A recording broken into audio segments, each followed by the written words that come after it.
Hey everybody, welcome to That Expert Show, where you help run the show. I'm Anna Canzano. Thanks so much for joining us today. We are talking about veganism today. I don't want you to tune out right now if you are like a red meat eating hardcore carnivore, because this is a topic that, like it or not, it is here and it is expanding, and I personally would love to know more about it because it seems like it is becoming very much a trend, especially among millennials, and I want to know more about it. The Economist, for example, is calling 2019 the year of the vegan. The company Beyond Meat, which makes vegan, meatless foods, basically, went public and went bananas as an IPO.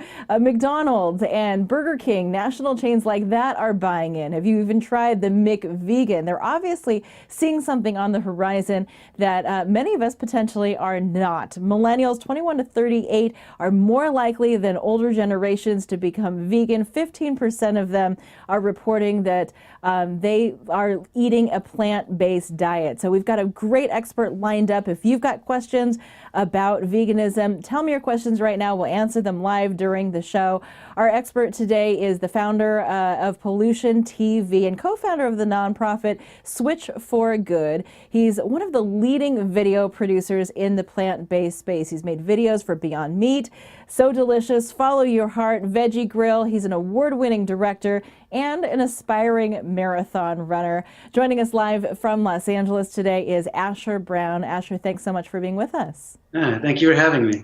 So Asher, let's begin for people who are completely unfamiliar with this concept. I think the first vegan that I met was years ago when I was in college, and he was definitely one out of, a lot of people. He was unusual in that terms, and I don't think this is such an unusual thing anymore. Can you explain what it means to be vegan and how it's different from being vegetarian? Yeah, so the broad strokes is someone who's vegan doesn't consume any animal products.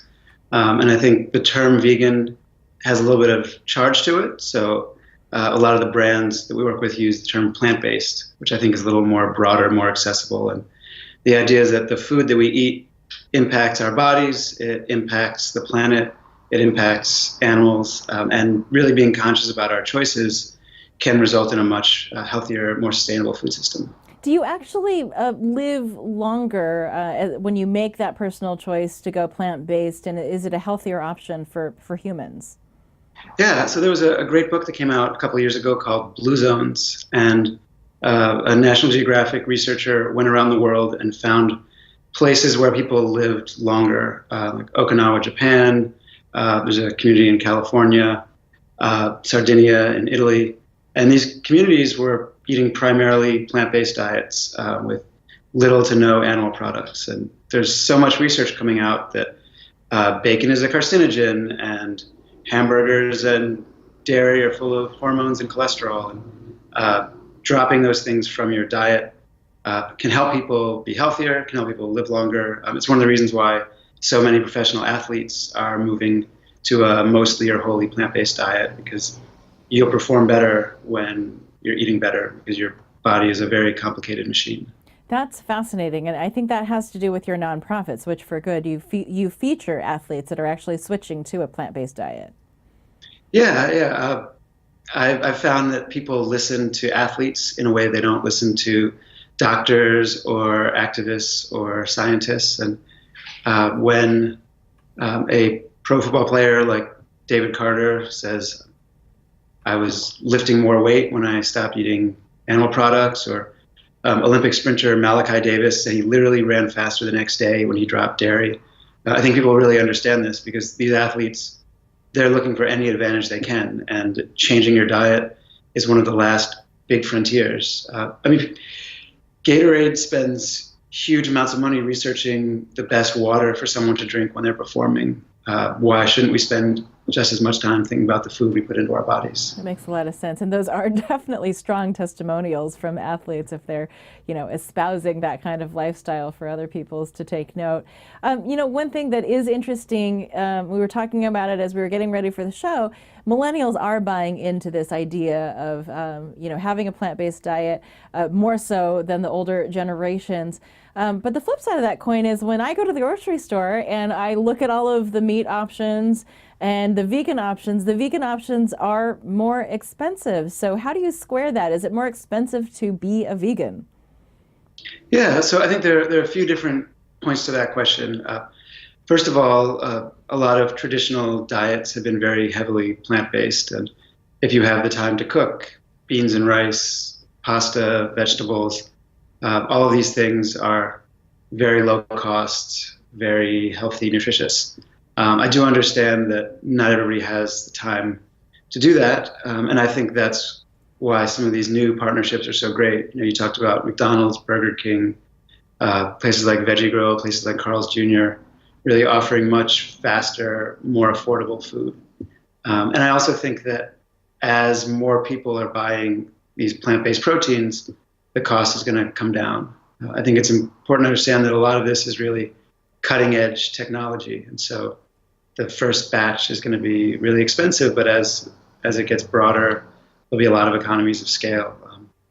And we're also up against, there are a lot of really harmful subsidies for the meat and dairy industry that make a $2 hamburger cost $2 where there's really no reason why. Something that starts as a Brazilian rainforest and ends up being shipped around the world should be costing $2. That is an interesting point. When we talk about cost and food sources, I think it's safe to say that most of us, whether we are omnivores or whether we're vegetarians or vegans, are really disconnected from our food sources. Like when we sit down to dinner, we don't think about where that food came from. We go and buy it at the store in a way that it's packaged and neat, and we have no idea the process by which it got to our dinner plate. Yeah, so it's crazy that there are billions of pigs and sheep and cows and chickens in the United States, and yet we don't have any interaction with them except in little pieces on our dinner plate. I think the meat industry has worked really hard to separate us from where the food actually comes from, because if we knew what happened, we wouldn't make the same purchasing decisions. And it's illegal to film inside a slaughterhouse in a lot of places, which makes you wonder, like, where else would we accept that food is being prepared secretly and whistleblowers could go to jail? We use words like veal instead of baby calf. We really try to make, the society tries to make it seem like animal products come from the supermarket in this neatly wrapped up container. And really there's so much that goes into getting them onto your plate. And the more people think about where their food comes from, the more they make informed decisions. And for me, I think it's not about getting people to go vegan. It's getting people to say, I understand where my food comes from, and I understand that what I buy has consequences, both for my personal health, but also for the planet, for my fellow citizens, and for the animals that I'm eating.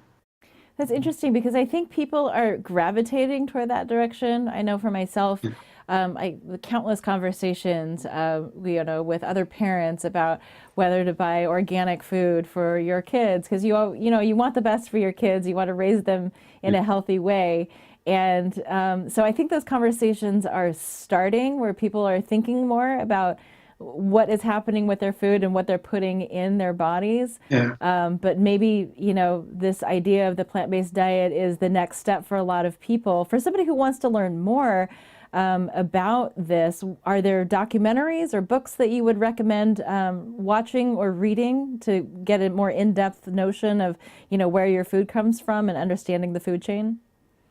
Yeah, so we have a lot of great resources on the Switch for Good website.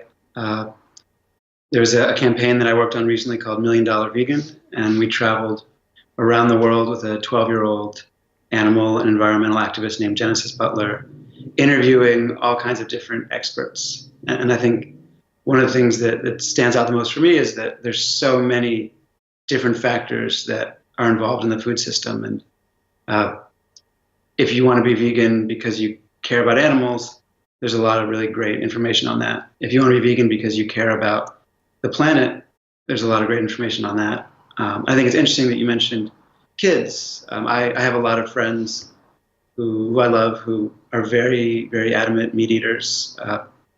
They love bacon. It tastes great. Love talking about it.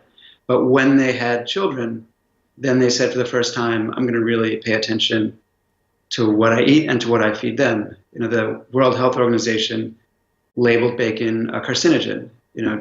Just like asbestos, bacon causes cancer. And so it's fine if that's a risk that you want to take, but once you start thinking about your children, I think a lot of people, for the first time, say, do I want to give these foods to my kids? Is the health risk worth it? And I think that's changing a lot of the conversation. I think that's totally true because I would say that I eat a lot healthier now than I did before becoming a mom because it's just a different sense of responsibility that you have when you're raising little humans. We have a question coming in from Instagram. This is from Tanisha, and she says, no soy, no common beans, pinto black, red, green beans even, no wheat due to allergies. She wants to know, is it doable? I assume she means, is a vegan diet doable? Yeah, it is. It is definitely doable. I think, obviously, the more research somebody does into their diet, the better. I know Beyond Meat is made with pea protein and it's gluten-free, so that's a great option. I know oat milks are really popular now. The great thing about plant-based foods enjoying this renaissance is that we have unprecedented access, and no matter what your taste profile is, no matter what your nutritional requirements, there is something for you in plant-based foods. And by moving to a plant-based diet, you're eliminating all the things that are in meat and dairy that cause so many long-term health problems. The current trends when it comes to creating plant-based food or even lab-created food. I read an article recently about the company Just. They make Just egg, which is egg that has really nothing to do with a chicken. And can you help me understand this? Because it seems like these are ideas that are on opposite ends of the spectrum. So on one hand, it's great to get into farming and understand agriculture and be closer to your source of food. On the other hand, there are these tech companies that are spending a lot of money and research right now, creating foods that are essentially, born in the lab, purely born from a lab.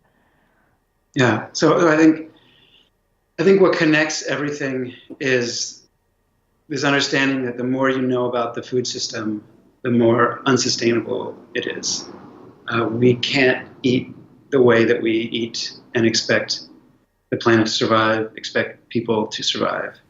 I was filming in Oxford with Dr. Joseph Poore, who's a leading climate researcher, and he explained to me that 40% of the Earth's land surface is used for animal agriculture, which is mind-blowing, just to imagine 40% of everything. And most of that 40% used to be forests.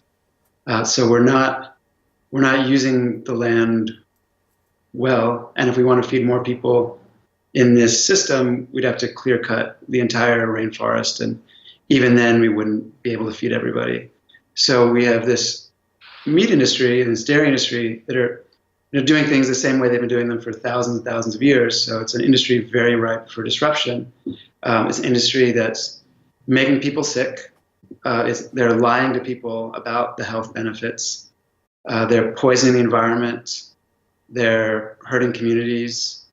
And they're killing billions of animals in a way that if people knew about it, they wouldn't accept it. And so a lot of really amazing people in the tech industry are looking at this and saying, well, this is what we do. We disrupt inefficient industries. And if you're going to disrupt animal protein, plant protein is a great way to do it. Because again, thinking of the life cycle of a cow hamburger, you start with the Brazilian rainforest. You clear cut the rainforest to grow soybeans. You ship them to Iowa, where you have cow being raised. You pump groundwater out of Iowa, which doesn't have groundwater to be exporting. You raise these animals, which are sentient creatures. They're capable of feelings and emotions and family bonds, which feels very inefficient. If you're just trying to get protein, why do you need to raise a living creature? And then you take that creature and you kill them and you refrigerate it and you ship it all over the country, all over the world, and all of that to get protein. Well, if you could eliminate 5 or 6 steps of that system and just have the same cells growing in a lab or have the same proteins synthesized from plants, you could make the system more efficient, more healthy, more sustainable, and more compassionate. So I guess that is, to break it down to a basic level, for people who don't know a lot about this kind of diet, how do you get protein if you are a vegan? Yeah, everywhere. One of my good friends, Nimai Delgado, is a vegan bodybuilder. So I like to, point to him whenever somebody asks where I get my protein from. But plant sources are full of protein: beans, lentils, green leafy vegetables. And then when you get into, the Beyond Burger has 18 grams of protein, the Impossible Burger has protein. All of these things have protein in them. And the problems, at least in Western diets, are not from trying to get enough protein. The problems in the diets are from having too many other things you don't want: the fats, the cholesterols, the sugars.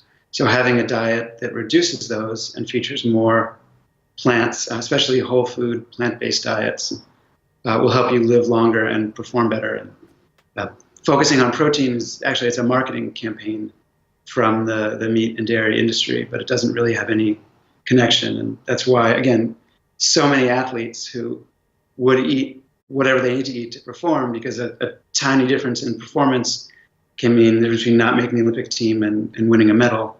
And so when these athletes say, we're choosing this diet, it's not because they haven't thought about it. It's because they have the best researchers and nutritionists in the world saying you will perform better if you drop dairy from your diet, if you drop animal products from your diet. Yeah, their entire livelihood literally depends on it. And you mentioned to me as we were getting ready for the show that you actually visited one of the companies that is creating food out of a lab.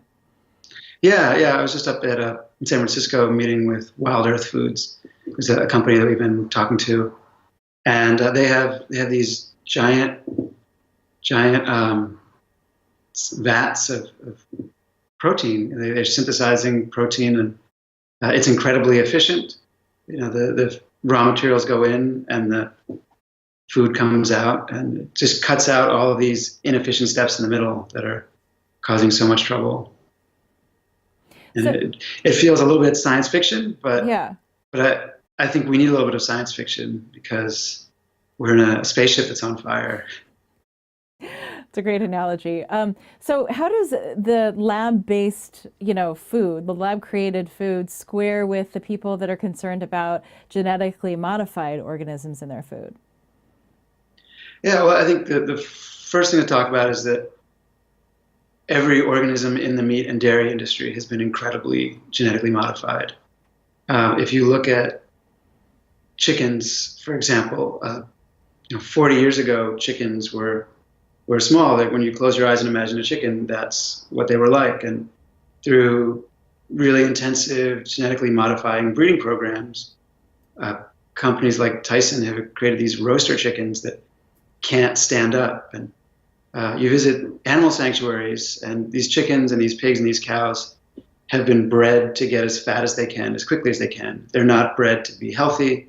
They're not bred for a long life. So when you take these animals that were intended to be killed as 1-year-olds and 2-year-olds, and you let them live 10, 15, 20 years for their natural lives, they run into these incredible health problems, these incredible deformities, because the meat and dairy industry have been genetically modifying them so aggressively. So I think in that context, sustainable science is what we should be trying to achieve, and not trying to create these unhealthy creatures that live these incredibly cruel lives. One of the things that you do so well is activism about this thing that you are so passionate about. When you think of activism when it comes to the plant-based space, or activism just in general, a lot of people think of activism and they think they need to go be in a march and hold a sign and go, stand on the Capitol steps, that sort of thing. You have chosen a different route, and you would argue that that's just as, if not more effective than any of the traditional means of activism.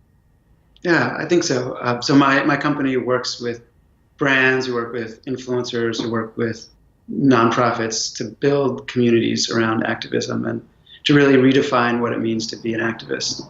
If you go into a store and you choose a plant-based burger instead of a cow-based burger, you're being an activist. You are taking a stand and saying that I want to use my dollars to make a difference. And if enough people do that, then more and more companies will follow Beyond Meat in creating sustainable products. I'm a big fan of Instagram activism.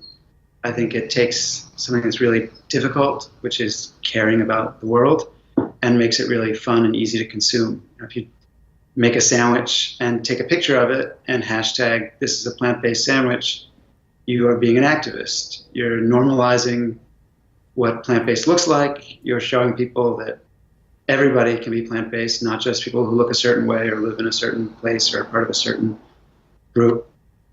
And you're also building a community. It's a community of people who care about food. They care about their food choices. And I think the next step in being a foodie is really understanding that food has a lot of qualities, taste, presentation, and impact. And if we don't consider the impact of our food, we're not really enjoying food the way we could be. What would be your recommendation for somebody who lives in a place where there's just not a lot of vegan options available? Like, obviously, you're talking to us live from Los Angeles, where there's a plethora of vegan options, restaurants and to-go places and whatnot. But there are a lot of places in the country and around the world where that's just not available. What would be your advice for someone like that? Yeah, there are. I mean, the first thing I would say is things are moving fast. I filmed a campaign at Daytona and Talladega with a vegan race car driver, Leilani Munter, and I was amazed going into Walmarts and finding plant-based products everywhere. Also, fruits, vegetables, legumes. These are all staple foods that are available everywhere. So I would say to somebody who's new to the movement or is feeling isolated, for me, social media was such a big help. I grew up in Philadelphia. I stopped eating animals when I was 9 years old.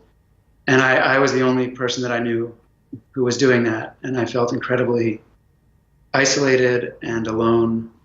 And now via Instagram, I have friends all over the world who share my values, who show me what they're eating, who support me when I have trouble. And I think the more we can form a community, the stronger we can be. That it's hard to do anything by yourself, but it's really easy to do something when you're part of this great group, and a great group that cares about food and cares about the planet and cares about our health. Like, who wouldn't want to be a part of that? And I think one of the reasons why millennials are getting so excited about this is that that's a great message. Like, you want to care, but you also want to eat great things and eat cool things and discover new things. And the digital plant-based communities, I think, are the most exciting digital communities I've ever come across. That's a great point. Now, when did that decision for you when you were 9 years old? How did 9-year-old Asher Brown make that call? Yeah, so it was pretty easy. I met a vegetarian. I didn't know it was a thing before I was 9, and for me at that time, I knew that I got pleasure from food. And I knew that animals got pleasure from being alive. And I just thought, does the pleasure that I get from eating this hot dog, is that worth more than the pleasure the animal got from being alive? And I didn't think it did. And it's grown for me over the years. I was a vegetarian for a long time because I didn't understand that the dairy industry is the same as the veal industry. And so it took me a long time to go vegan. And then when I was vegan for a long time, I was still very quiet, very apologetic. I would go into a restaurant and I would say, I'm so sorry, I can't eat anything on this menu.